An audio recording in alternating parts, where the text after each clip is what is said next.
Voilà, donc bonjour à chacun et chacune pour ce moment de rendez-vous qu'on s'est fixé en proposant le programme cette année dans le désir. Nous l'avons beaucoup rappelé pendant le partage de l'école de Philokalie, ces dernières sessions, particulièrement autour du thème de l'Église et de la vie sacramentelle. Combien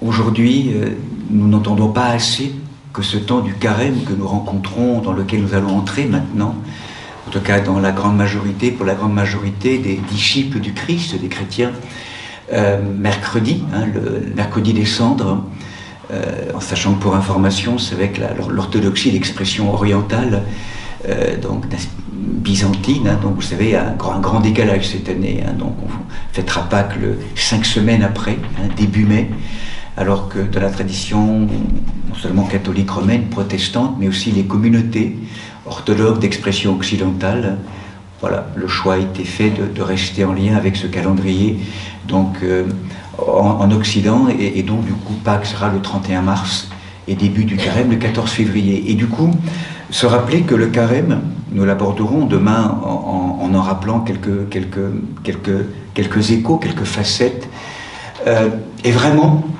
un temps très particulier où nous allons nous préparer, en tout cas c'était le sens du carême dans les premières communautés chrétiennes, vous le savez, était vraiment de préparer, bien sûr, l'événement pascal, la fête des fêtes, la solennité des solennités, comme l'un des grands sommets du cycle liturgique, et que pour préparer ce temps, il y a eu d'abord quelques jours, une semaine, et puis progressivement, assez rapidement, je dirais, dès le 2e siècle, 3e siècle, ce temps de préparation est devenu de 40 jours, le carême, où là il y avait comme un rassemblement, on pourrait dire, une forme de printemps spirituel dans la communauté, en lien avec l'exercice du carême, nous faisant entrer dans plus de sobriété, d'intériorité, mais vraiment aussi comme une stimulation de notre foi. Le temps du carême est vraiment un temps très particulier, où nous sommes invités à relativiser, je dirais, nos activités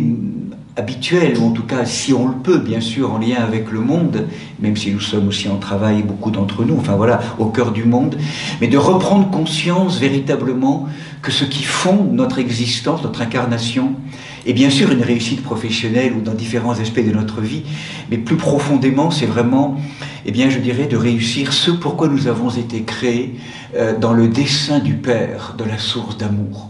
Donc se rappeler cela, c'est à un moment donné focaliser ou redonner emphase à notre sens au niveau de l'incarnation, retrouver, je dirais, cette incandescence de nos profondeurs, retrouver le sens de notre marche et de notre incarnation. Et là, le carême est vraiment un moment béni à travers différentes facettes pour nourrir cela, cette préparation. Et donc, c'est vraiment tout le sens du carême, c'est de nous préparer à la plongée. La Pâque, la Semaine Sainte, est une plongée. C'est le sens baptismal de ce temps béni, la mort-résurrection du Christ, que nous allons donc particulièrement solenniser pendant ces derniers jours de la Semaine Sainte, ces 3 jours saints, est un baptême, une plongée dans l'inaccompli du monde, dans la mort pour ressusciter. Et finalement, tout notre chemin, c'est pour ça que la nuit de Pâques était une nuit particulièrement privilégiée et bénie pour vivre tous les baptêmes des premières communautés. Et toute la communauté, du coup, se préparait avec celles et ceux qui étaient en préparation pour la plongée baptismale la nuit de Pâques. Toute la communauté se préparait et revivait chaque année pendant le carême quelque chose d'un écho, de se rapprocher au plus près de ce feu de l'Esprit Saint, dans la communauté et en chacun d'entre nous.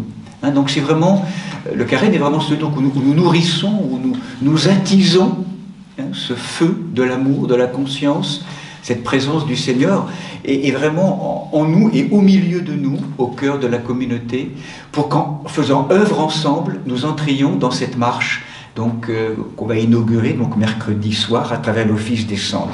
Et donc là, l'un des aspects qui aide à cela, c'est la dimension de l'enseignement. Se rappeler les fondements, les traditions, le dépôt de notre foi, hein, pour non pas en termes d'exclusion par rapport à d'autres courants, mais plutôt de reconnaissance et d'enracinement, pour que notre ouverture ne soit pas mélange et confusion, mais au contraire différenciation au cœur aujourd'hui de tout un ensemble de courants, à la fois religieux et puis voilà, de pensée, mais de rester vraiment ancré profondément et voilà, dans la force, hein, et la quintessence de notre racine, de nos racines, comme un retour aux sources. Hein. Et là, donc, nous avons décidé cette année, hein, de pouvoir vivre ce moment en étant accompagné d'un des grands personnages bibliques qui a été l'un des grands héros, je pourrais dire, de cette incandescence, de cette mise à feu, on pourrait dire, de l'Église après la Pentecôte, bien sûr, en écho avec je dirais, celui qui a vraiment, voilà, l'Esprit Saint, puis la Divine Trinité, mais à travers les saints et les visages des saints. Ce sont des témoignages bouleversants d'hommes et de femmes qui, dans les premières communautés chrétiennes, viennent nous faire retoucher, dans un monde qui a pris froid à l'âme aujourd'hui, le sens de notre chemin, qui est la sainteté. L'ouverture de notre matière fatiguée, inaccomplie, tellement recroquevillée ou ligotée, prise au piège, au travail de l'Esprit Saint pour manifester des qualités d'accueil, d'amour, d'agapé divin, de joie, de liberté, qui étaient très prégnantes dans ces premières communautés chrétiennes. Et donc, celui qui nous a beaucoup, enfin celui qui va nous accompagner pendant donc ces 6 week-ends, avant ces 6 fins de semaine, jusqu'à Pâques, en tout cas jusqu'au Rameau, hein, puisqu'après c'est la Semaine Sainte, avec des moments donc tous les samedis, 6 samedis et puis les dimanches aussi, mais particulièrement les samedis, donc sont des conférences donc autour de, je dirais, de la rencontre avec un homme éblouissant, un homme de feu qui est, vous le savez, Saint Paul. Hein, Paulus, hein, on va en dire quelques mots bien sûr ce matin de sa vie, puis de ses écrits. Et puis du coup, derrière tout cela, et au-delà de tout cela, c'est de reconnaître, on pourrait dire, cette terre de nos origines, revenir dans un retour aux sources de ce qu'a été peut-être le terreau de cette première histoire, hein, dont nous ne connaissons pas finalement grand-chose, même s'il y a aujourd'hui de plus en plus de mise en lumière par rapport à des textes. Hein.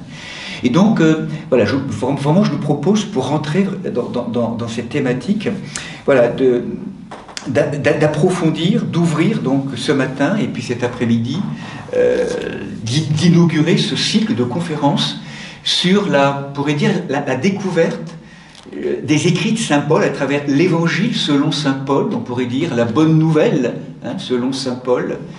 Et même si Saint Paul n'a pas écrit d'évangile sensu stricto, comme Matthieu, Marc, Luc et Jean ont pu le faire, mais cette bonne parole, il a été un des très grands évangélisateurs et apôtres, hein, de cette bonne nouvelle, de ce kérigme justement, hein, qu'on appelle kérigma, la bonne nouvelle des premières qui étaient donc ensemencées dans les premières communautés. Donc l'apôtre Paul, et qui a été particulièrement prégnant, l'apôtre Paul, pour nous expliquer ce passage du baptême dans le sens de la mort à l'ancienne vie, pour recevoir de l'Esprit Saint dans ce passage baptismal la grâce et le sens de l'homme nouveau, hein, de cette nouvelle humanité. Je crois qu'aujourd'hui, c'est extrêmement prégnant, d'une brûlante actualité, hein, lorsque dans beaucoup de discours, dans quelque niveau que ce soit, on parle, en tout cas dans certains milieux, hein, de la fin d'un monde, de la fin d'un paradigme, hein, comme si quelque chose, si on lit dans le dedans, signifiait une espèce de symptomatologie aujourd'hui d'une société à bout de souffle, hein, qui essaie de tenir tant bien que mal debout, et en sachant que donc il y a des prémices d'effondrement un peu en cascade dans différentes logiques, hein, de société, qui nous appelle vraisemblablement, de manière évidente, nous rappelle les grandes traditions spirituelles, au renouvellement, hein, et à l'avènement d'un monde nouveau en vérité qui est déjà là, hein, quelque part dans nos profondeurs, c'est clair, mais comment aujourd'hui, percutés que nous sommes invités à le révéler, à le mettre au monde, hein, d'aller au bout du bout pour que ce soit plus vivable quelque part et que tous ensemble, de plus en plus d'êtres humains soient convoqués pour vivre ce grand passage de cette Pâque des nations, selon cette expression, vous le savez, intéressante et je trouve inspirée de cette auteure contemporaine Annick de Souzenel, ce grand passage qui nous fait quitter un monde, terre d'esclavage, un vieux paradigme auquel nous sommes ordonnés encore tellement, vers une terre nouvelle, vers une terre plus spirituelle, vraisemblablement, en tout cas de manière évidente, en tout cas avec des valeurs et des fondements plus spirituels, terre dont on a encore du mal à pressentir les contours. C'est justement tout le sens du passage. Donc Saint Paul peut être vraiment un témoin très intéressant pour nous accompagner dans cette grande thématique aujourd'hui. Et je m'appuierai donc particulièrement sur deux références bibliographiques, une qui nous vient de l'Orient orthodoxe, en particulier à travers des enseignements qui ont été donnés il y a une trentaine d'années maintenant, à travers des enseignements à l'Institut de théologie de Saint-Serge, et donc particulièrement par un homme précieux, le père Nicolas Koulomzine, dont nous accompagnons beaucoup, dont nous essayons d'approfondir l'approche avec l'Église du Saint-Esprit, de l'école de Philokélie. C'est le même auteur, donc le père Nicolas Koulomzine. Et puis, 30 ans après, une référence bibliographique très intéressante, je trouve, qui est une véritable synthèse d'un homme qui a beaucoup travaillé sur Saint Paul, qui est un bibliste, historien occidental, qui travaille à l'université de Lausanne, qui est Daniel Marguerat, et donc qui a écrit un livre qui s'appelle Paul de Tarse, l'enfant terrible du christianisme, donc aux éditions du Seuil. Donc c'est sur ces deux références essentiellement que je m'appuierai. Elle a de très nombreuses, vous le savez bien, vous le pressentez bien, et que je pourrais peut-être donc nous conduire. En tout cas, moi c'est une grande joie pour approfondir ce personnage et toute sa théologie, et puis également du coup derrière tout cela, toute une pensée aussi qui a été beaucoup en évolution. Saint Paul a toujours été de répondre d'abord et avant tout à des questions très concrètes d'accompagnement des communautés, des premières églises, en lien avec tous ces mouvements bouillonnants qui ont pu prendre en main ces communautés, ou avec tout un ensemble également de situations politiques, ou en tout cas religieuses, et dans un arrière-plan aussi souvent très polémique, on va le voir. C'était quel combattant, et quel homme de persévérance, de fidélité, mais qui est un homme surtout, vous le savez, qui a vécu une expérience bouleversante, une expérience de feu, que je vous propose de resituer ce matin. Donc ce matin, c'est peut-être plus le propos d'entrer dans quelques aspects de sa vie, et puis cet après-midi, on abordera, si vous le voulez, les premiers textes qu'il aurait écrits de sa main, ou peut-être à travers aussi des continuateurs. En tout cas, ces premières épîtres, qui sont les épîtres aux Thessaloniciens. Donc à travers ces trois partages que nous ferons, un ce matin et puis deux cet après-midi, donc où on plonge vraiment, et dans ce moment de préparation, d'entrée, pour retrouver cette puissance, cette compréhension, cette reconnaissance de ce milieu des premières communautés chrétiennes, de cette incandescence de la présence qui les a saisis. Donc je poserai ce matin quelques aspects de la vie de l'apôtre, de ce personnage, en m'appuyant donc sur ces deux références bibliographiques, si vous le voulez bien, et puis à travers aussi ces différents voyages qu'on essaiera donc une petite heure de décliner. Ça va ? Donc, ce qu'on rappelle à travers ces différentes références bibliographiques, c'est que l'homme dont il est question, à travers des faisceaux de présomption en lien avec différents événements, il devrait être né vers l'an plus 5 après Jésus-Christ. Donc en considérant que, vous le savez, à travers des modifications de calendrier dans l'histoire qu'aujourd'hui on a la certitude que Yeshua, que Jésus serait né en vérité par l'an 0, repère historique habituel, mais en -5. Il y a un décalage, vous le savez, qui a été, voilà, à travers différentes anomalies à un moment donné, qui a fait qu'il y a une rectification au niveau de l'histoire. Et autant on est très sûr de la date de sa mort-résurrection en l'an 30 à Jérusalem, autant Bethléem est bien sûr connu, mais pour la date de naissance, en lien avec la mort de Hérode, des repères historiques plus clairs maintenant. Donc Jésus serait né en -5, ce qui veut dire qu'il y aurait aujourd'hui presque une dizaine d'années entre Jésus et Saint Paul, au niveau de, et Paul, enfin ce nom, donc il serait né en +5.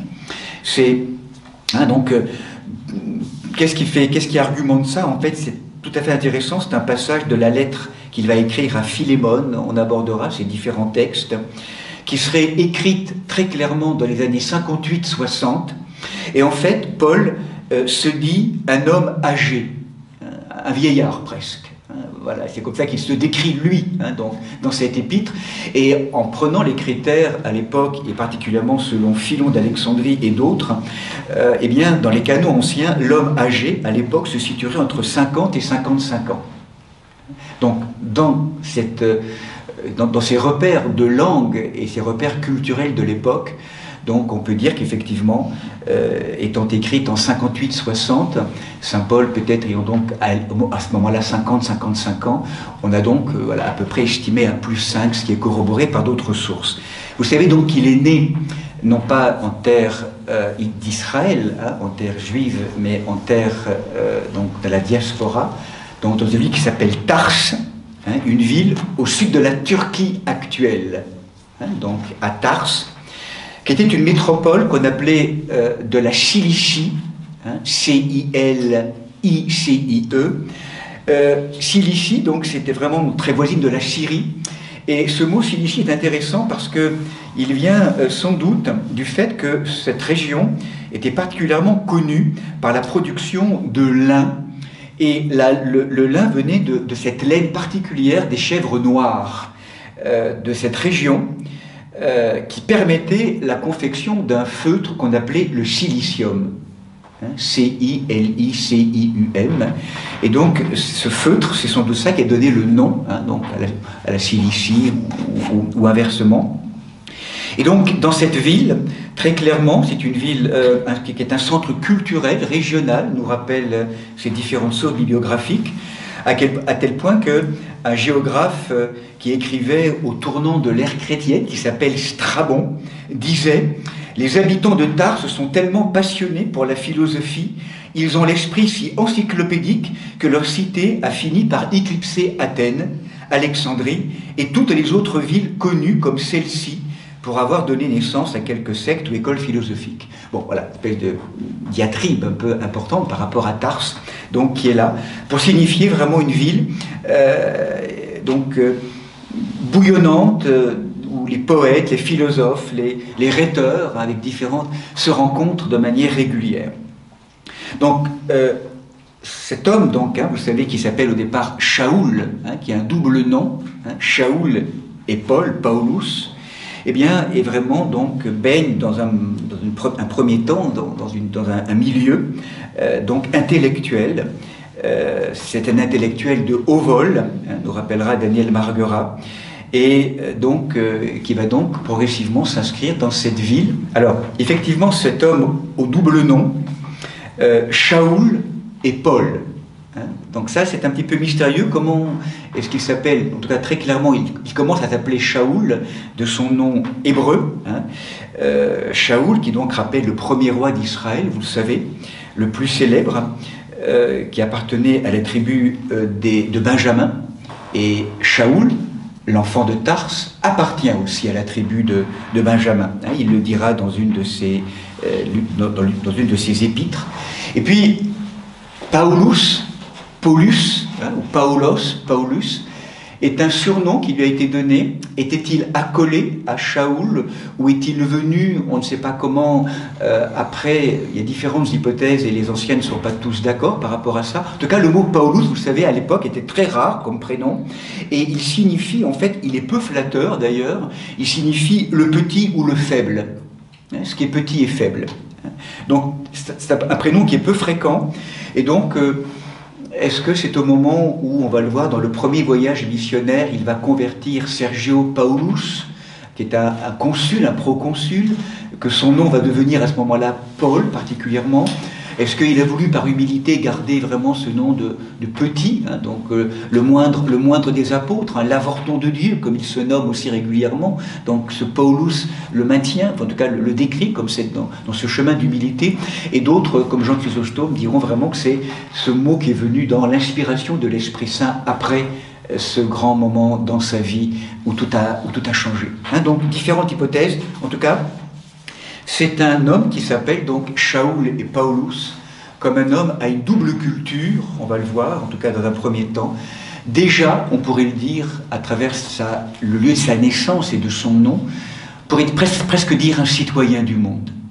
Quelque chose qu'il appelle à une forme d'universalité. Et en même temps, il est très fier de sa filiation juive. Hein, donc ça, il faudrait qu'on retrouve différents passages.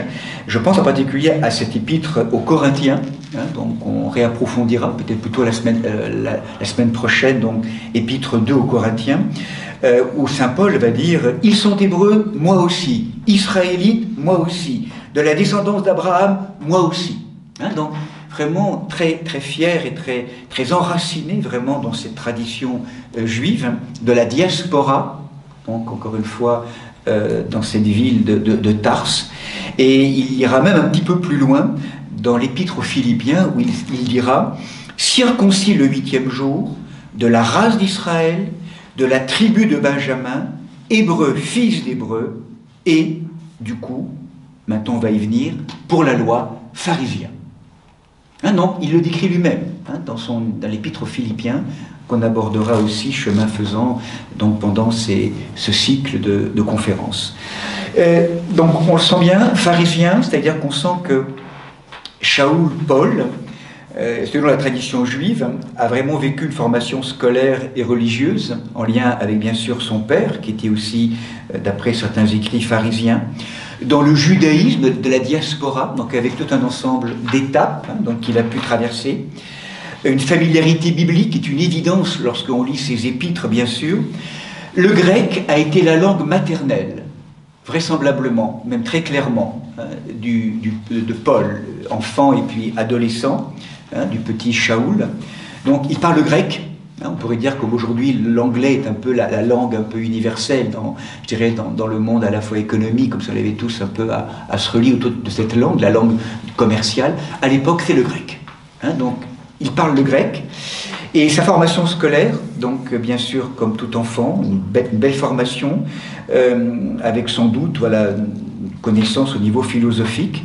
Et donc ce qui est important, donc ce qu'on peut signifier, c'est que dans une première synthèse, comme le rappelle Daniel Marguerat, donc Paul, hein, ouvert à la culture, donc milieu de la diaspora juive, ouvert à la culture gréco-romaine, et il est à l'aise autant dans la tradition juive que dans la formation scolaire hellénistique, hein, grecque.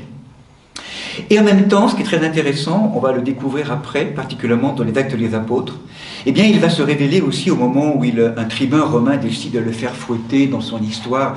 Je ne sais pas si on va y revenir, mais en tout cas il y a un moment particulier, où là, Paul va donc définir qu'il est de naissance romain. Et ça c'est intéressant, donc dans ses lettres il n'en parle jamais de cette citoyenneté, et pourtant, donc, il va dire à un moment donné, donc effectivement, qu'il est romain. Le tribun revient demander à Paul, « Mais dis-moi, tu es citoyen romain, toi ?» ?»« Oui, dit Paul. Et le tribun reprit, « Moi j'ai payé une forte somme pour acquérir cette citoyenneté, et moi, dit Paul, je l'ai de naissance. » Hein, donc ça, c'est les Actes des Apôtres, chapitre 22. C'est-à-dire que dans une synthèse étonnante, on peut dire que Paul, Shaul Paul, en fait, dans son cœur, dans son corps, dans son âme, dans sa pensée, c'est un homme carrefour, hein, d'emblée. Hein, c'est un homme carrefour, un homme de métissage culturel, où nous pourrions imaginer, hein, comme le rappelle cet auteur Daniel Marguerat, religieusement et profondément juif, culturellement grec, et on pourrait dire socialement ou politiquement romain. Romain, grec et juif. Et vous sentez que ce métissage est intéressant, parce que c'est vraiment là que ça va être aussi le terreau de ce qui va être sa mission. Hein, même si, voilà, même s'il ne le sait pas encore, mais c'est vraiment le, voilà, hein, cette émergence, hein, très très forte. Et puis il y a aussi très clairement également chez Paul, une formation donc très rigoureuse, hein, vous le savez, donc il va quitter Tarse sans doute, puisque ça il va également lui signifier, pour rejoindre l'école pharisienne à Jérusalem. Donc là il va effectivement devenir il va entrer vraiment dans la formation, hein, donc ce mouvement pharisien, vous le savez, qui est né un siècle ou 2 siècles auparavant, qui est en fait, on pourrait dire, les pharisiens, un mouvement laïque de résistance face, on pourrait dire, à la contamination, on pourrait le dire comme ça, même si c'est un mot un peu péjoratif, de la religion juive par des pensées philosophiques étrangères et en particulier hellénistiques. On pourrait dire que c'est un lieu de résistance un peu à la tradition, hein, véritablement. On pourrait dire la dimension donc très forte qui va influencer beaucoup le monde politique au 1er siècle. Et Paul donc se décrit, en particulier dans son épître aux Galates, « Je faisais des progrès dans le judaïsme, surpassant la plupart de ceux de mon âge et de ma race, par mon zèle débordant pour les traditions de mes pères. » Donc vraiment, Paul va vraiment baigner dans cette tradition très forte, très rigoureuse, très exigeante, très légaliste, on pourrait dire, de ce mouvement pharisien, qui n'a pas forcément été toujours, qui n'est pas forcément un mouvement... c'est un mouvement qui est venu très en contre... Voilà, qui est venu choquer véritablement l'enseignement de Yeshua, hein, de Jésus-Christ. Mais rappelez-vous comment Jésus lui-même dira, en parlant des pharisiens, faites ce qu'ils disent. Parce que vraiment, ils sont des gardiens de la loi de Dieu. Mais ne faites pas ce qu'ils font. C'est ça le décalage que va reprocher Jésus, c'est qu'ils disent, mais ils ne font pas. Hein, et donc là, il y a une espèce de rigueur, et finalement, on pourrait dire que ce qui faisait la réputation des pharisiens à l'époque, hein, c'était ce soin méticuleux apporté à l'observance de la Torah, orale, dans les moindres gestes de la vie quotidienne. Hein, c'est ce qui faisait que ils étaient un peu les gardiens de ce lien profond entre le religieux et le profane, et la vie quotidienne, à travers, certes, de multiples lois, et là, c'est là où, pour Jésus, ils vont perdre le sens de l'histoire, c'est qu'ils vont perdre l'esprit de la loi. Ils vont devenir légalistes. Hein, vous savez combien des Juifs est particulièrement, je dirais, rectifiant par rapport à cette déviance, hein, donc pharisienne, hein, ou du pharisien. En tout cas, Paul est vraiment né vraiment dans cette notion. Hein, il dira d'ailleurs dans les Actes chapitre 22, « J'ai été formé au pied de Gamaliel, suivant la rigueur de la loi des pères. » Rigueur. Et ça, c'est un des traits de caractère. Hein, et je dirais qu'il peut peut-être même, à un moment donné, confiner dans cette ambition, hein, qui habite très clairement notre personnage, comme peut-être quelque chose d'un peu fanatique, hein, quelque chose d'un peu zélote, hein, même qui peut parfois aussi peut-être confiner à une forme d'aveuglement, hein, de pensée, hein, et quelque chose qui peut être violent lorsque c'est pas, on le sait bien, lorsque la rigueur n'est pas tamisée ou apaisée dans l'arrière-plan de l'amour, de la miséricorde, de la douceur, hein, et que donc pharisien, pharash, rappelez-vous en hébreu, c'est être séparé du monde profane, quelque chose d'intéressant dans la sacralisation, mais je dirais, d'être juste, on peut devenir des justiciers, parce qu'on oublie la miséricorde, cette miséricorde qui est aussi en termes de douceur. Hein. Donc c'est tout l'enjeu qui va se passer dans la dimension de Paul. Et là donc arrive ce moment étonnant, donc, où vous le savez, eh bien Paul, Shaoul en tout cas, hein, toujours Shaoul, eh bien manifestant cette espèce d'excès de zèle, mais encore une fois, croyant bien faire, à la bonne conscience, que des personnes, en l'occurrence ces suiveurs d'un soi-disant Messie qui vient d'être crucifié, pourraient avoir la prétention que ce soit le Messie. Et là, du point de vue de la loi juive, c'est pas possible. On va attenter à la sainteté du peuple hébreu, du peuple juif, du peuple séparé. Ces êtres, dans ce fanatisme, c'est intéressant pour nous, pour les fanatismes religieux aujourd'hui, croient qu'ils ont la vérité.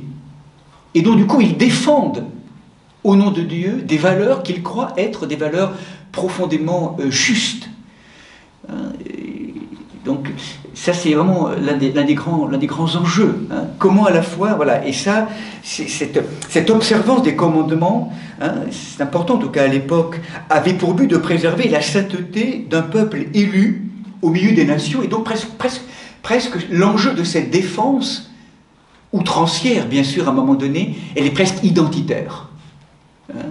En tout cas, à travers des gardiens de la loi, de la Torah, et du temple. Mais vous sentez bien que là, on est vraiment dans des logiques de rigidification à un moment donné, et ça va arriver, vous le savez, et on découvre, la première fois qu'on découvre Shaoul dans le texte biblique, vous le savez, c'est donc Actes des Apôtres, chapitres 7 et 8, lapidation d'Étienne. Vous vous rappelez ce texte magnifique, Étienne justement, qui fait partie de cette catégorie de chrétiens, mais qui ne sont pas de tradition juive, ils viennent du monde hellène, grec, enfin ils sont juifs mais grecs, donc parlant le grec, particulièrement, donc, et là pour Shaoul, tandis qu'il lapidait Étienne, donc rappelez-vous, c'est Étienne, après avoir fait un discours magnifique, inspiré par le Seigneur, avec cette vision du Fils qui l'accueille désormais dans ce martyre, eh bien Shaoul, lui, était de ceux qui approuvaient ce meurtre. Donc tuer, mais pour Shaoul, ce qui est important à entendre, c'est que, on pourrait dire qu'on a une espèce d'idée reçue, rappelle Daniel Maruat qui est intéressant, Paul n'a jamais persécuté des chrétiens. Parce qu'à l'époque, le mot chrétien n'existait pas. Et que ce qui se passe, en fait, à travers ces violences, ce sont des conflits véritablement identitaires intra-judaïsme, dans la tradition juive. Les chrétiens ne sont pas encore dissociés complètement de la tradition juive. Il y a quand même beaucoup de rituels qui sont célébrés encore, en tout cas plutôt à Jérusalem. Et je dirais, cette violence des zélotes ou des zélés dont fait partie Shaoul, s'exerce contre des co-religionnaires. Ils sont des gardiens et ces co-religionnaires juifs ne pensent pas juste et ils mettent en péril la souveraineté et la sainteté du peuple élu. Et donc, Shaoul se révèle ou se définit comme ce gardien des lois. On ne peut pas faire n'importe quoi. Et donc, de manière sans doute honnête, ou en tout cas de manière aveugle, et il le consent, bien sûr qu'il le dira bien après, eh bien il agit. Et donc ces zélés de Dieu, qui était toute une dimension donc à l'époque importante.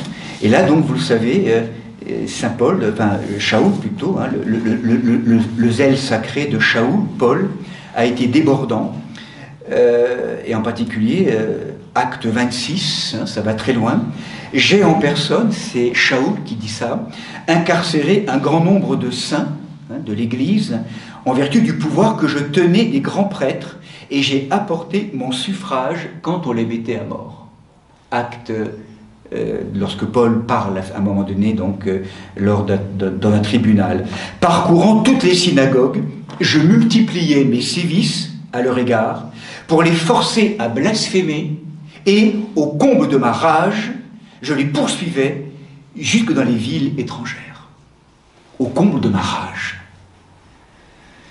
La démesure de Shaoul, un homme de feu, un homme de rigueur, un homme de loi, un homme qui... tout ce que... Et qui se croit juste. Juste. Et donc, du coup, toute cette dimension de faire justice face à ceux qui ne pensent pas comme nous. C'est tellement d'actualité aujourd'hui, dans certains fondamentalismes religieux. Donc c'est vraiment tout le sens de cette dimension très très forte.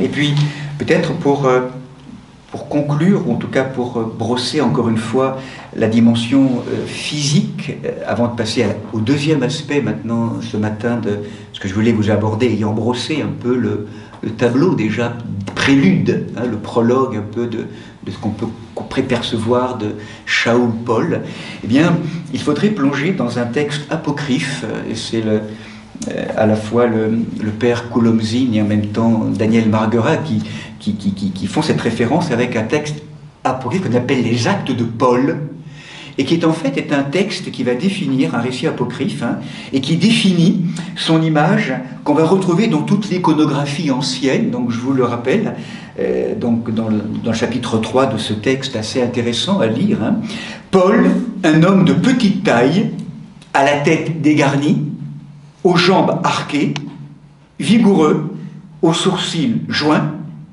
au nez légèrement aquilin, plein de grâce. Voilà. Donc, tel que donc Shaul Paul était décrit, et juste après le verset d'après, en fait, il est dit, tantôt il apparaissait tel un homme, tantôt il avait le visage d'un ange. Hein, donc toujours selon cette même source, qui est une source qui daterait de la fin du IIe siècle, hein, les Actes de Paul. Donc, Daniel Marguerat, c'est intéressant, le charme, décidément, ne fut pas la qualité première de cet homme. Bon, en tout cas, bon, selon ses descriptions. Bon, mais ce charme va venir autrement, vous savez bien, par rapport à Paul, c'est un charme qui ne lui appartient pas en vérité. Et maintenant, j'aimerais simplement aborder ce moment immense, hein, avant de développer ses voyages, mais c'est un moment immense, ce moment qui est très touchant pour nous, le moment où on est en train d'assister pratiquement à la fin d'un vieil homme et avec l'avènement de l'homme nouveau, pratiquement à travers 3 moments dans le texte des Actes des Apôtres, où donc d'abord dans la bouche de Luc et après dans la bouche de Paul lui-même, il va définir ce moment qu'on a appelé la fameuse conversion de Saint Paul. Certains parleront plus de vocation de Saint Paul, parce que c'est pas une conversion dans le sens où il s'est pas converti à Dieu, il était athée et devient croyant. En fait, c'est une espèce de conversion au cœur même du judaïsme, en fait. Hein. Et surtout, la présence pour laquelle il était tellement en colère et en rage va se révéler à lui.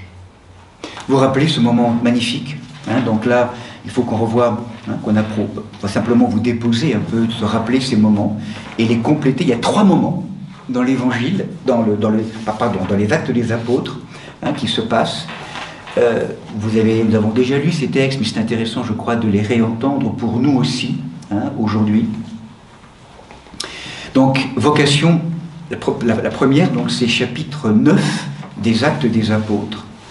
C'est Saint Luc, un ami, compagnon de Saint Paul, hein, dans toutes ces périanaisons, donc qui était soi-disant, enfin qui était médecin apparemment, hein, dans la tradition assez bien documentée, nous rappelle, donc je vous rappelle ces versets, Shaoul, ne respirant toujours que menaces et meurtres contre les disciples du Seigneur, alla demander au grand prêtre des lettres pour les synagogues de Damas, donc au nord, hein, donc en Syrie, Jérusalem, Damas, pour voir s'il s'y trouvait là des adeptes de la voie.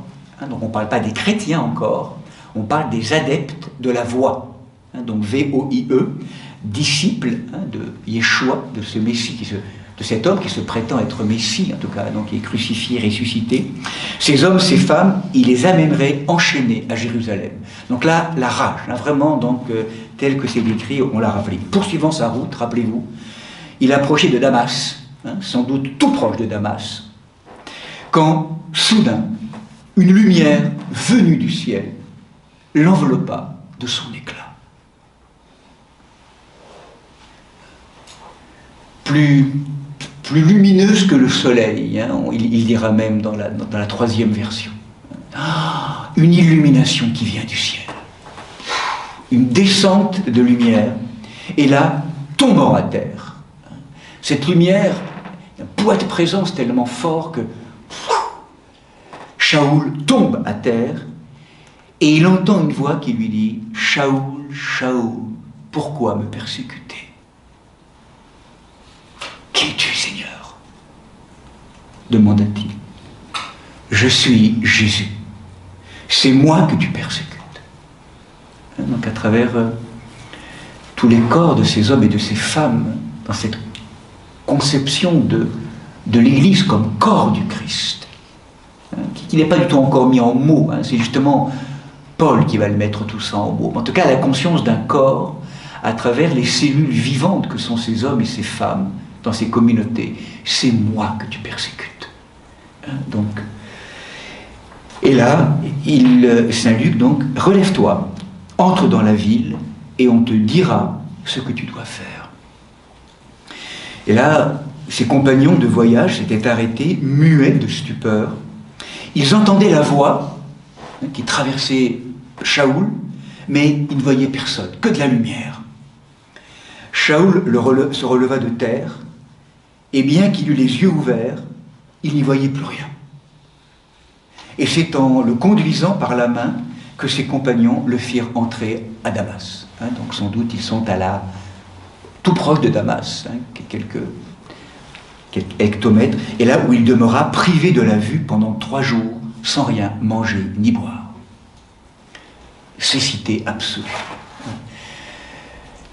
Expérience bouleversante. Et là, il y avait à Damas, au même moment, donc ça c'est Saint Luc qui le dit, un disciple nommé Ananias, et de manière concomitante, le Seigneur le gratifie d'une vision. Ananias, me voici, Seigneur. Et le Seigneur reprit, tu vas te rendre dans la ville, dans la rue appelée rue droite, et dans la maison de Judas, de demander un nommé Shaoul de Tars.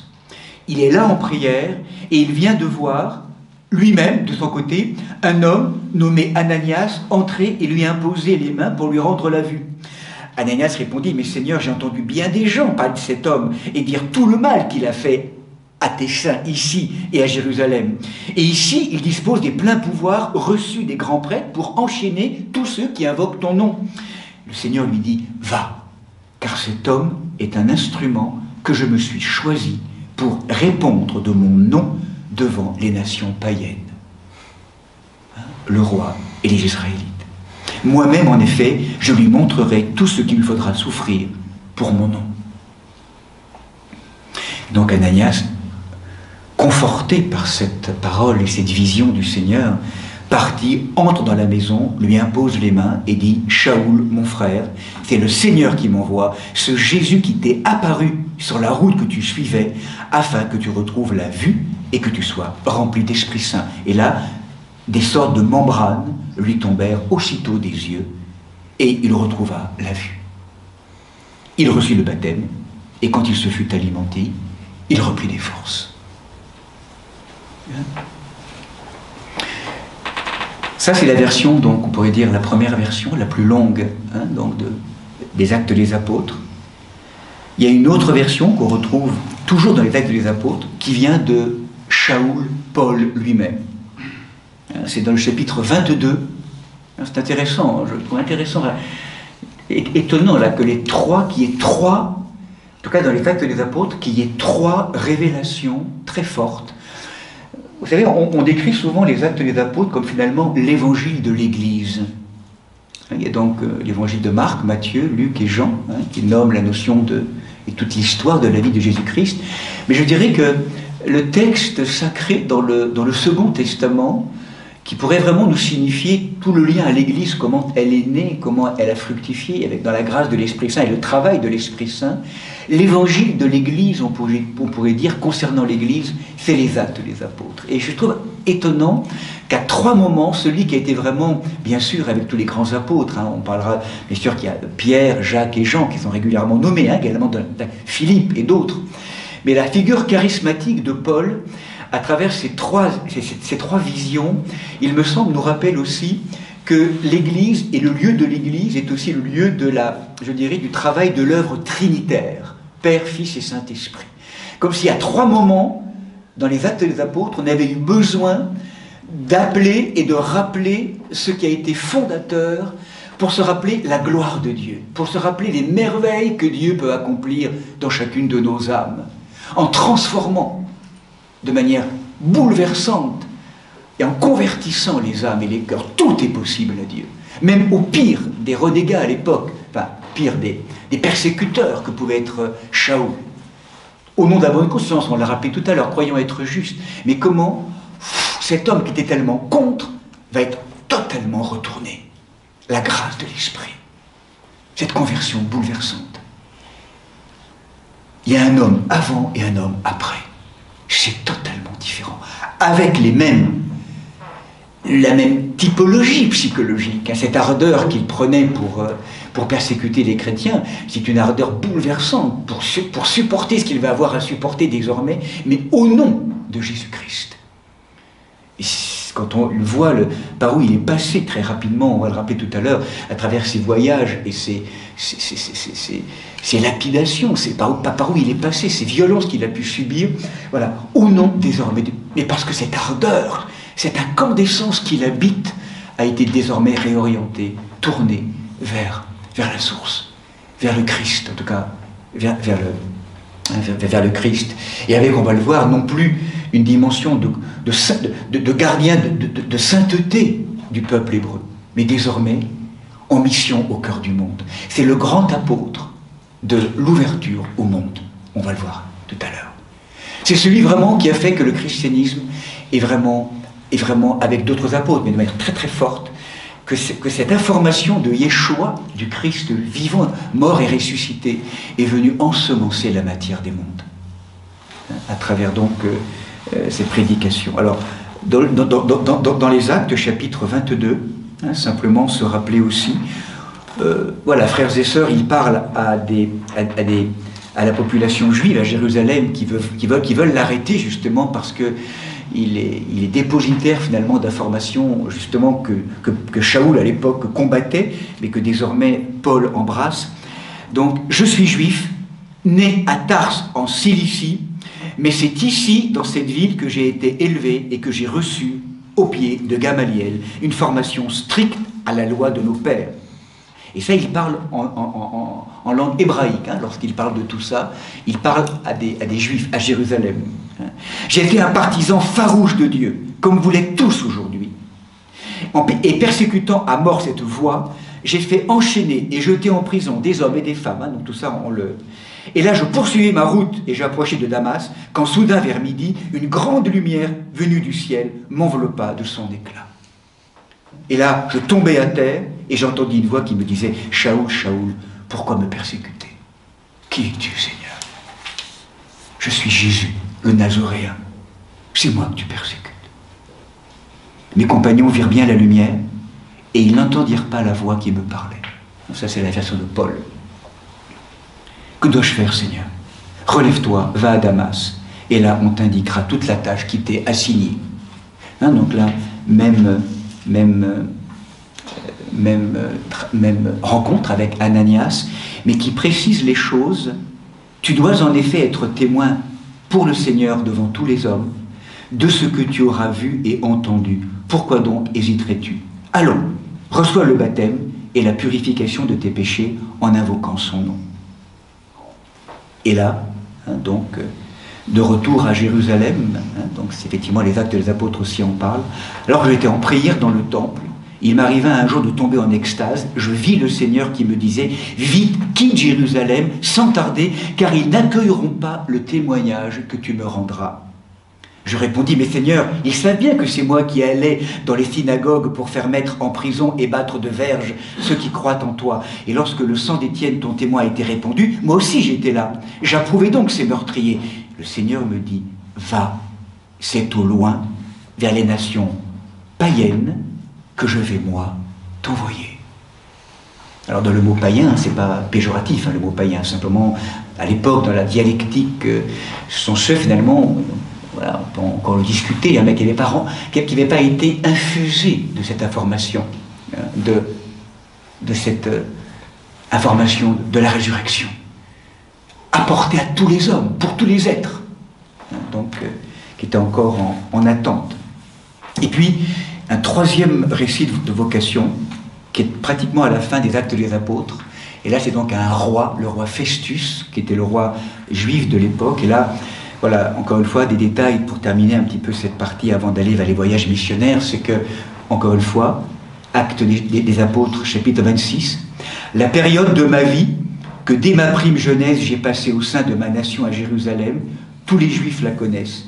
Ils savent de longue date et peuvent témoigner que j'ai vécu selon la tendance la plus stricte de notre religion en pharisien.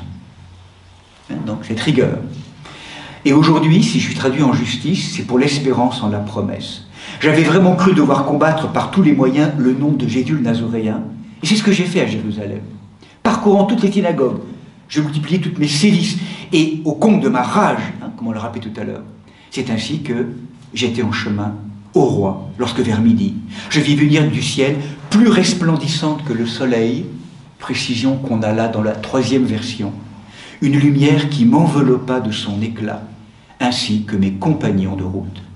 Nous sommes tous tombés à terre, et j'entendis une voix me dire en langue hébraïque, « Shaoul, Shaoul, pourquoi me persécuter ?» etc. Et là donc, je t'ai destiné à être serviteur et témoin de la vision, où tu viens de me voir.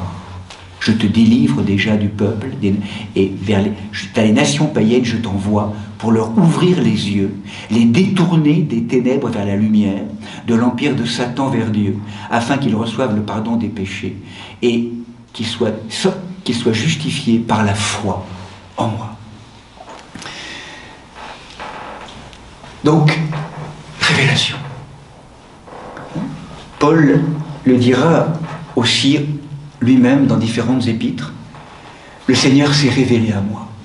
Apocalypsis, le mot qui est là, lever des voiles.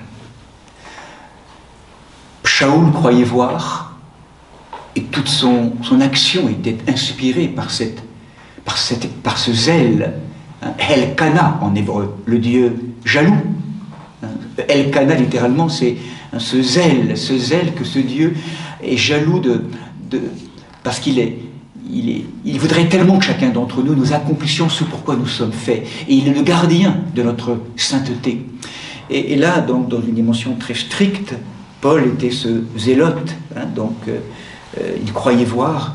Et en étant ébloui, un éblouissement qui vient faire s'effondrer en quelques instants tout ce à quoi il croyait et tout ce pourquoi il s'était engagé.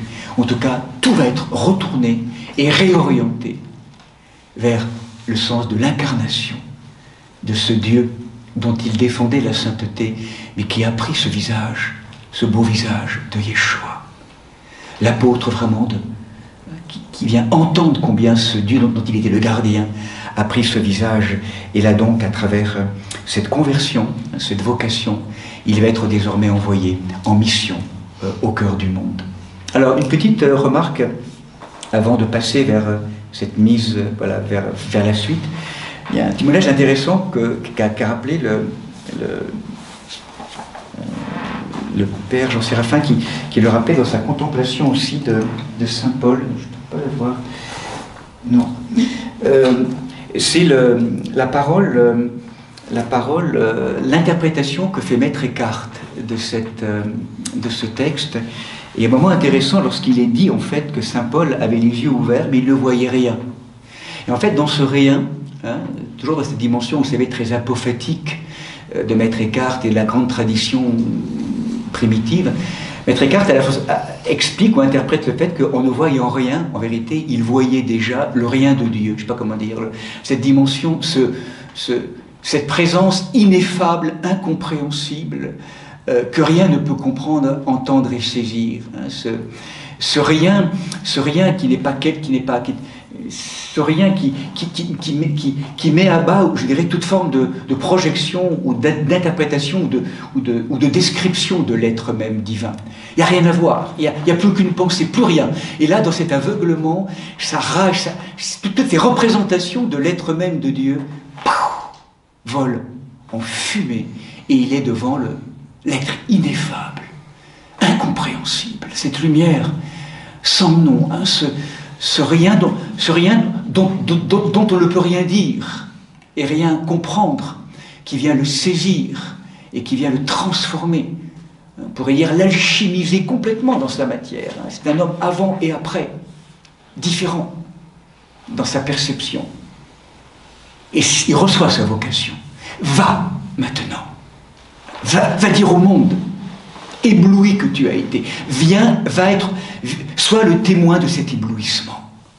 Sois le témoin et deviens désormais le témoin de cet éblouissement face à un peuple, juif principalement, qui est aveuglé, qui ne voit pas la grâce du Messie qui est là, déjà venu. Et va là apporter également cette nouvelle au monde de ceux qui n'ont pas encore reçu cette grâce, ce moment inouï qui s'est passé en Terre Sainte. Il y a donc maintenant... Alors, la conversion de Paul, certains, historiquement, c'est pas très clair non plus, la situe dans les années 34-35. Donc c'est quand même très tôt en fait. 30, mort, résurrection du Christ. Finalement, il faudrait rabattre aussi la persécution d'Étienne et le martyre d'Étienne, non pas en l'an 37, mais en l'an 32 ou 33, assez rapidement.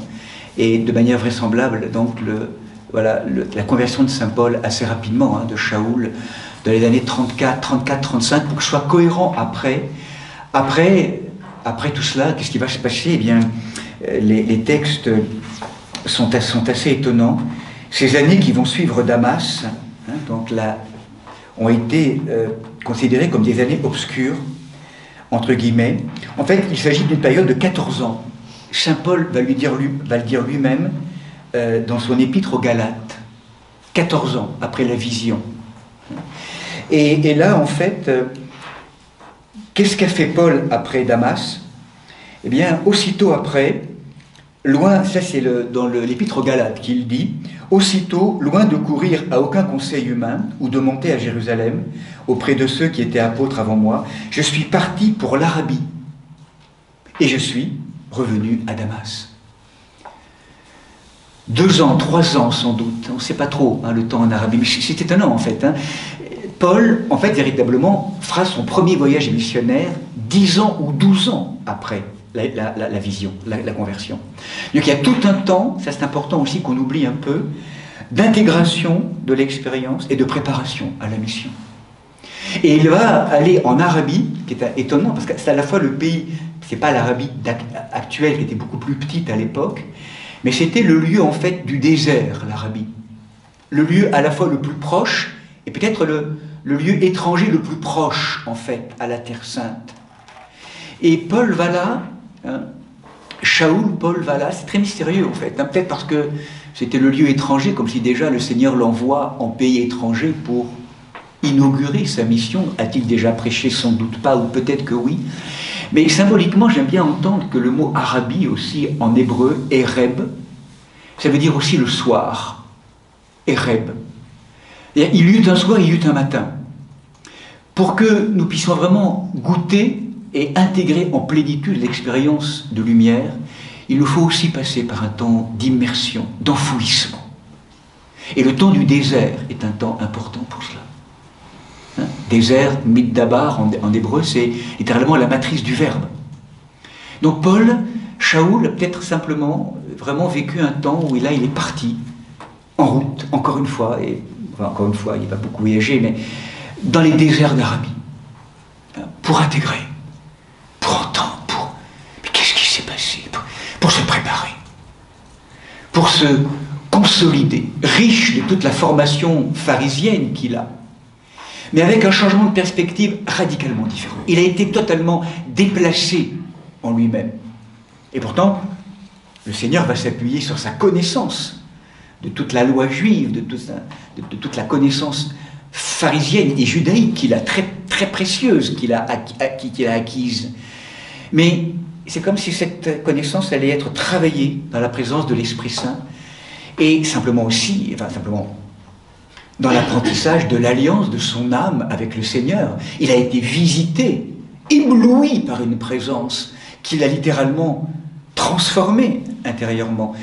Mais cette espèce de maturation, on pourrait presque dire de four alchimique un peu là de sa matière, cette transformation, cette union de l'âme avec son Seigneur va de plus en plus s'approfondir et se densifier en Arabie.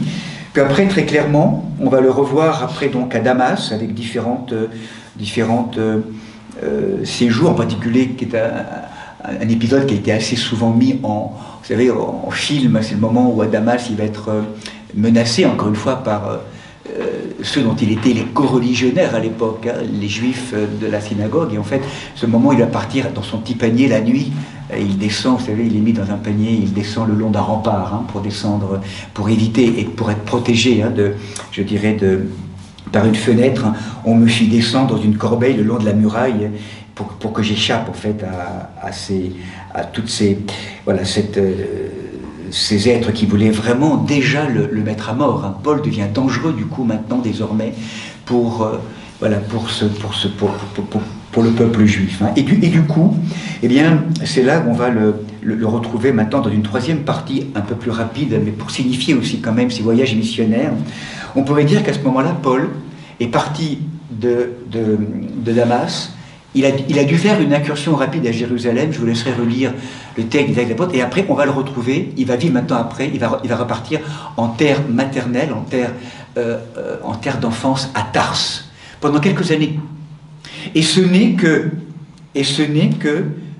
dans les Actes chapitre 11 que l'église de Jérusalem, dans les années 44-45, simplement, vraisemblablement 45, va envoyer un homme assez connu à Jérusalem qui était Barnabé, qui était un homme saint, et qui en fait, je dirais, est chargé de faire du lien avec l'église d'Antioche, donc voilà, au nord de Jérusalem quand même, hein, dans la ville donc en Syrie, enfin au nord de la Syrie.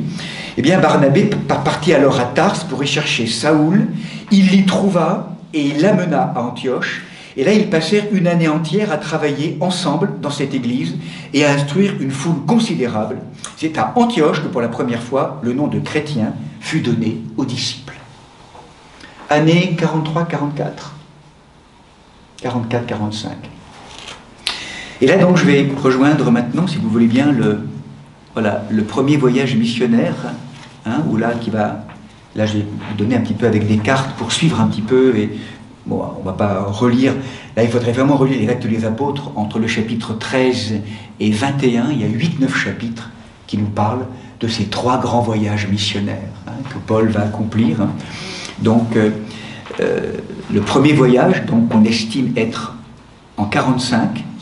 Il y avait à Antioche, donc chapitre 13 des Actes des Apôtres, dans l'église du lieu, des prophètes et des hommes chargés de l'enseignement. Paul en faisait partie, hein, donc Barnabé, Siméon, Lucius, Manaën, compagnon d'enfance d'Hérode, et Shaoul. Et un jour qu'il célébrait le culte du Seigneur et qu'il jeûnait, l'Esprit Saint dit « Réservez-moi Barnabas et Shaoul pour l'œuvre à laquelle je les ai appelés. » Et là, après avoir jeûné et prié, et leur avoir imposé les mains, ils leur donnèrent congé. Et ça y est. Hein, donc là, peut-être je vous propose de... J'espère que vous allez peut-être voir, parce que je ne sais pas... Donc, c'est quelques détails maintenant concernant les missions. Hein, alors, je vais essayer de mettre cela ici. De Shaoul et de Barnabé, la première.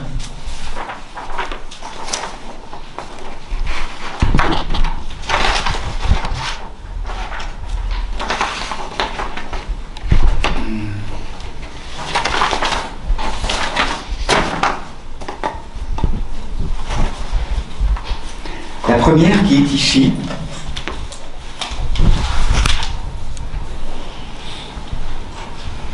Voilà, pour pas nourrir trop de, je dirais, je sais pas si vous voyez, hein, pour pas nourrir trop de détails. Après, il fallait vraiment plonger, hein, dans le texte pour ceux que ça intéresse vraiment.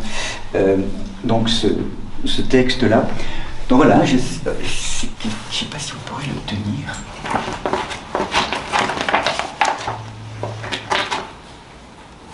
Voilà. Donc en fait, Barnabé et Paul partent d'Antioche, ici. Hein, donc nous sommes dans les années 45. L'Esprit Saint qui les convoque maintenant, il est temps de partir.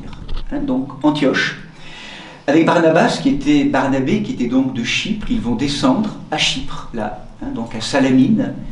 Et ce premier voyage va simplement rester en Asie, hein, donc Asie mineure en fait, je dirais, hein, Salamine. C'est là donc que Barnabé étant donc originaire de Chypre, ils vont confronter en fait un magicien, Élymas, qui va être rendu aveugle. Bon, peu importe, après, ça serait très intéressant bien sûr de lire, mais on ne va pas rentrer dans le détail.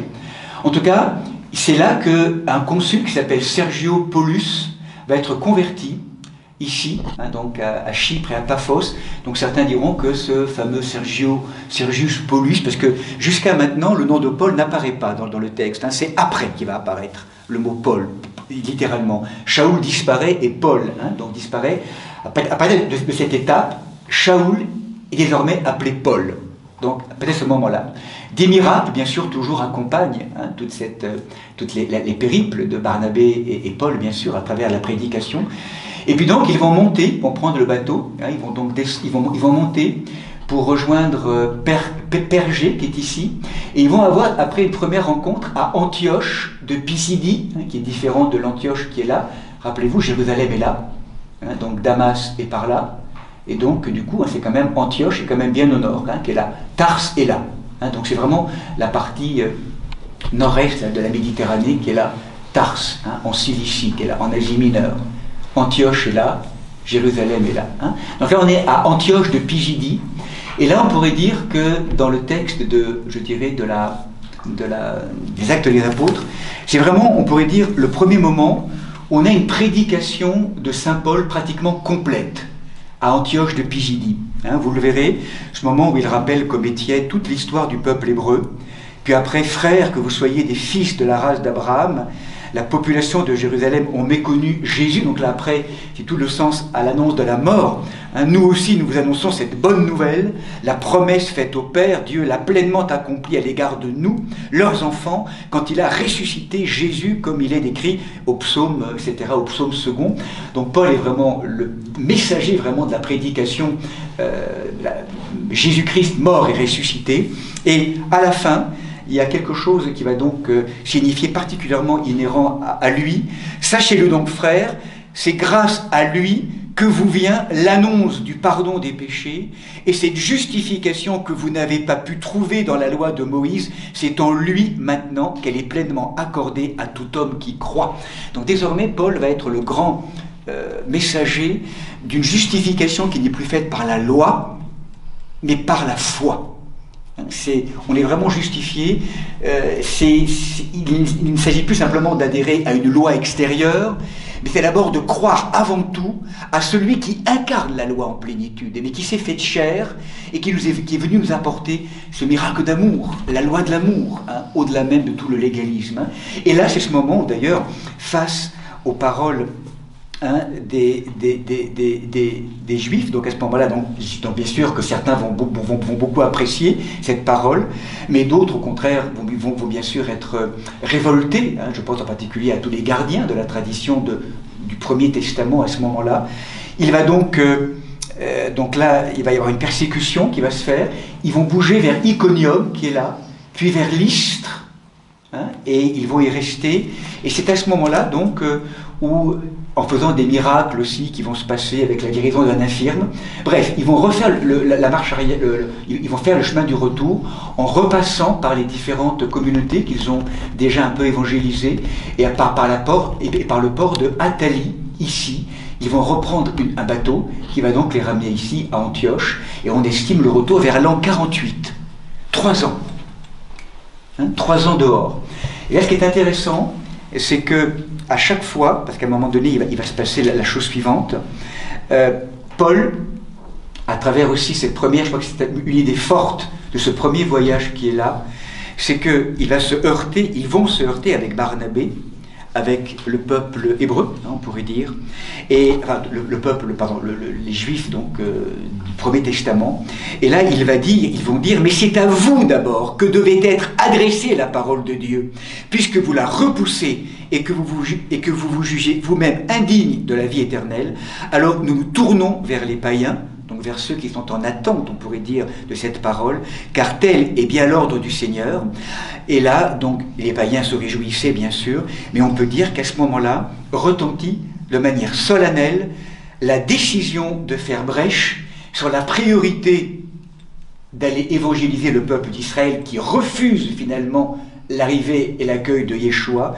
Désormais, c'est l'ouverture, on pourrait dire, de l'évangile au peuple des païens, donc le peuple des missions extérieures, hein, à tel point que d'ailleurs, donc lorsqu'ils arrivent à Antioche, hein, donc il y a la fête, une jubilation, et donc il y a une expression intéressante. À leur arrivée, ils assemblèrent l'Église et racontèrent tout ce que Dieu avait réalisé avec eux, et surtout comment il avait ouvert aux païens la porte de la foi. Voilà, l'ouverture de la porte. La porte ouverte aux nations autres que le peuple juif, à toutes les missions.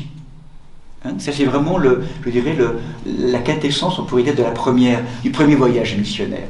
Alors, très vite aussi, hein, après arrive, bien sûr, après la joie, on pourrait dire,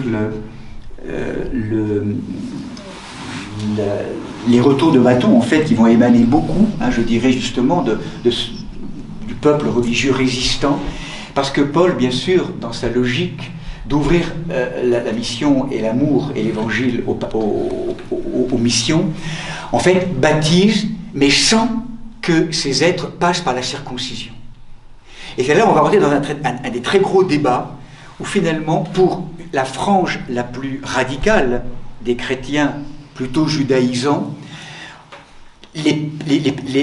tous ceux qui croient véritablement dans la présence de Jésus doivent aussi repasser par le cycle judaïque, c'est-à-dire repasser par la circoncision, et en particulier avec l'observance de la Torah et de tous les principes. Et là, Paul s'insurge contre cela.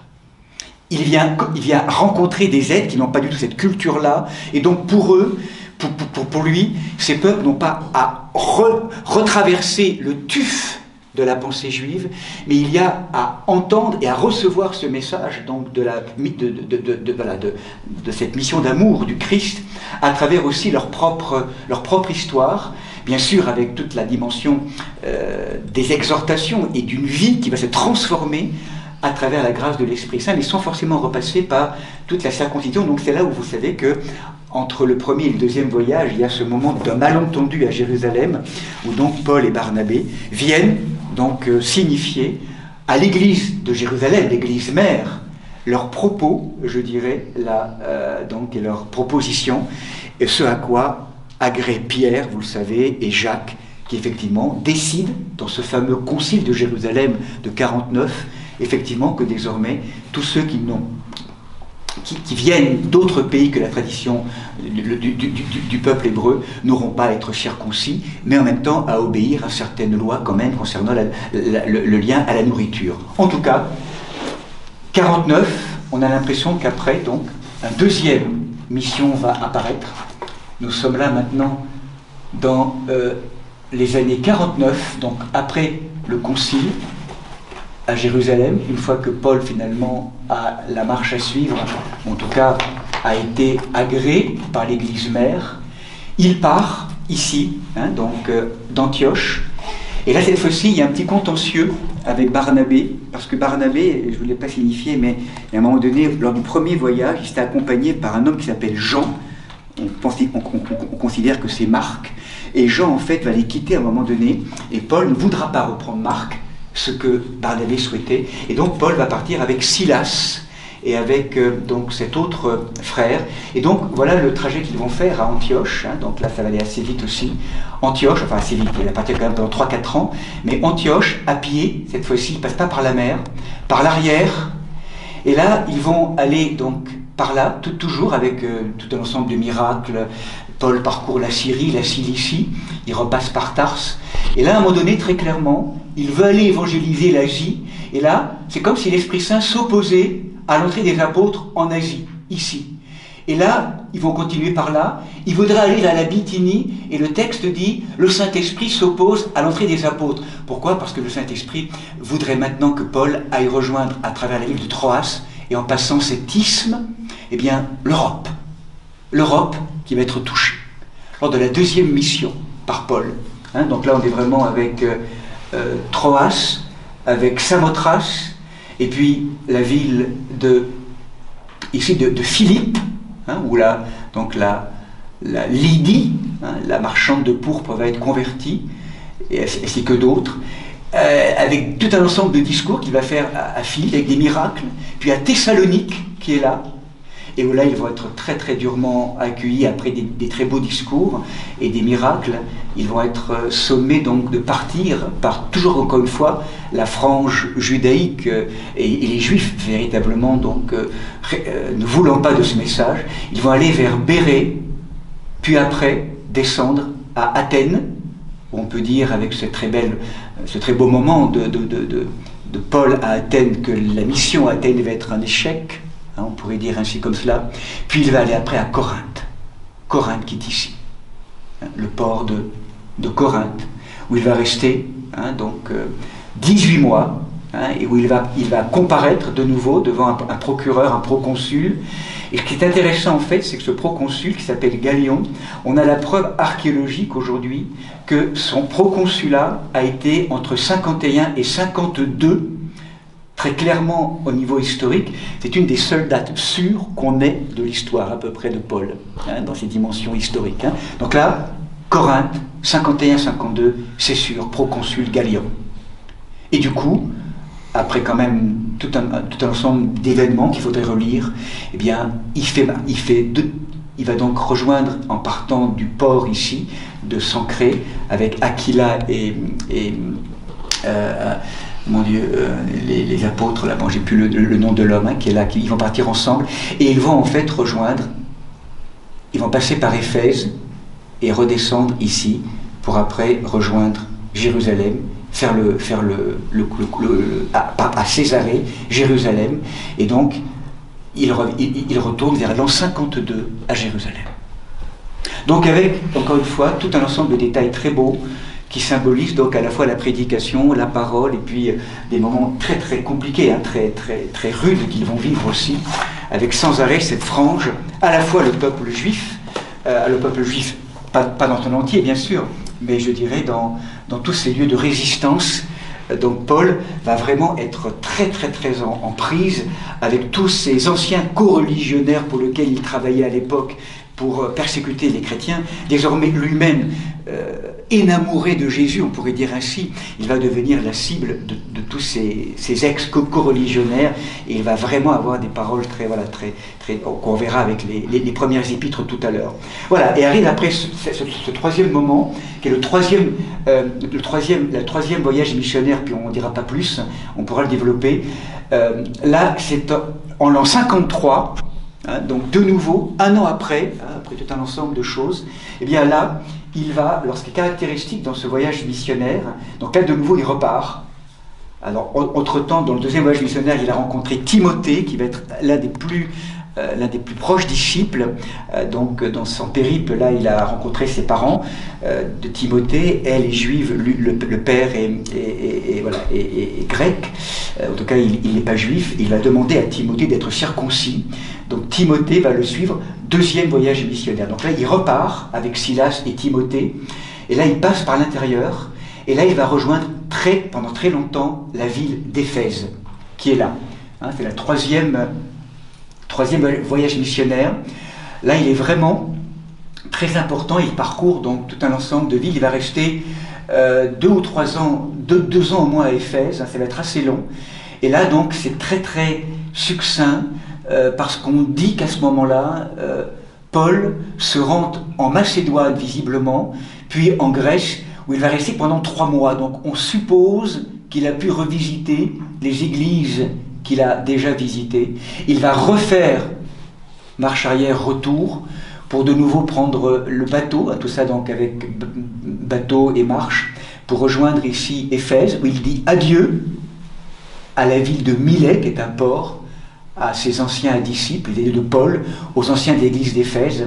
Et là donc, il va revenir en bateau, et il va atterrir à Tyr, Césarée et Jérusalem, et où là donc il va être traduit par les Juifs devant le proconsul Félix, avec une captivité de 2 ans à Césarée. Nous sommes en 57-59, lorsqu'il aurait le 3e voyage missionnaire de Paul.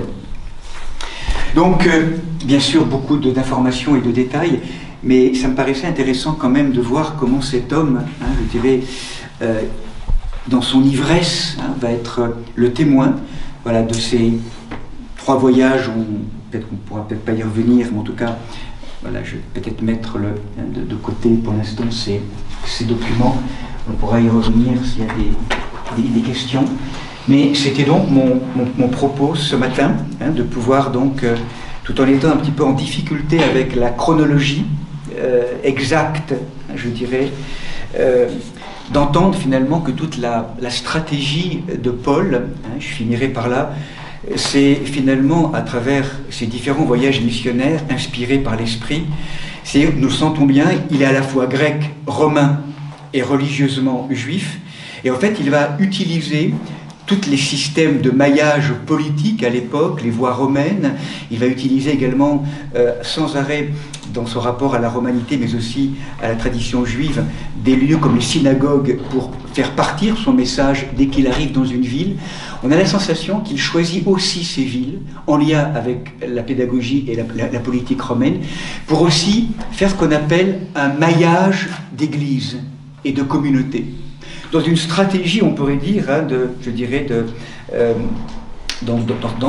à chaque fois en s'arrêtant dans ces capitales provinciales, provinciales de l'Orient romain, on pourrait pratiquement dire effectivement que c'est dans ces axes, en utilisant les axes commerciaux de l'Empire, avec ce réseau routier performant, eh bien, ils choisissent des carrefours, des pôles régionaux d'où ils rayonnent. Et ça, c'est vraiment donc globalement ce qu'il va proposer dans une stratégie de communication, on pourrait dire aujourd'hui, à travers des lieux en particulier et à travers sa prédication, bien sûr, beaucoup avec la marche, avec les bateaux, avec la voile, et vraiment donc ces communautés pour lesquelles il va passer et repasser, et de manière très, très importante. Donc en fait, on pourrait imaginer, pour conclure, dans cette dimension de Saint Paul, je reprendrai une conclusion que propose vraiment cet historien très très précieux qui est Daniel Marguerat. Finalement, ce qu'on appelle la chrétienté paulinienne, en tout cas, en fait, qui est un terme un peu futuriste, se présente comme un ensemble multipolarisé, composé d'entités urbaines, diffusant l'évangile dans leur périphérie et en relation les uns avec les autres. Donc il y a un maillage qui est déjà posé là, qui va être affiné, bien sûr, et qui va être nourri régulièrement, et on va le voir maintenant à partir de cet après-midi, par des lettres que Paul va envoyer régulièrement à des communautés, à des présences qui informent les communautés, donc qu'il va, comme des délégués qu'il va laisser.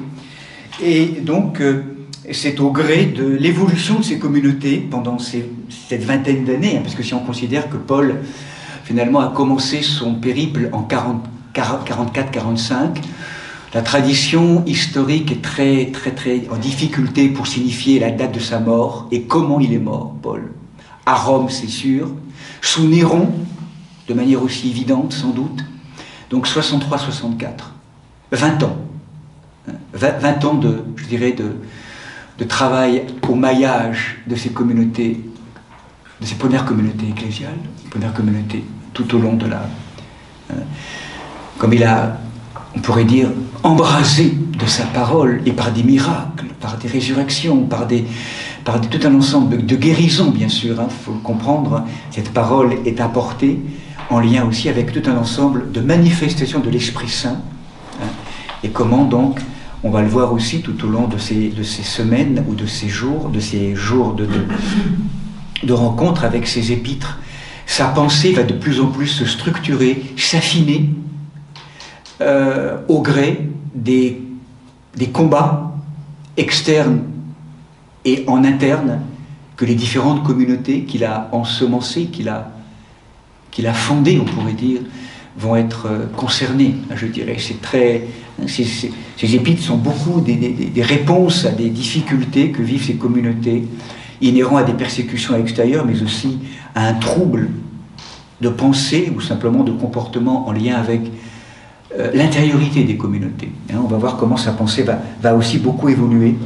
Et donc, c'est vraiment le génie de Paul, c'est d'avoir pu justement saisir les impératifs du moment que les communautés vivent pour sans arrêt rappeler et y inscrire la parole de l'Évangile et la présence de Jésus-Christ mort et ressuscité, hein, pour tous et pour tout.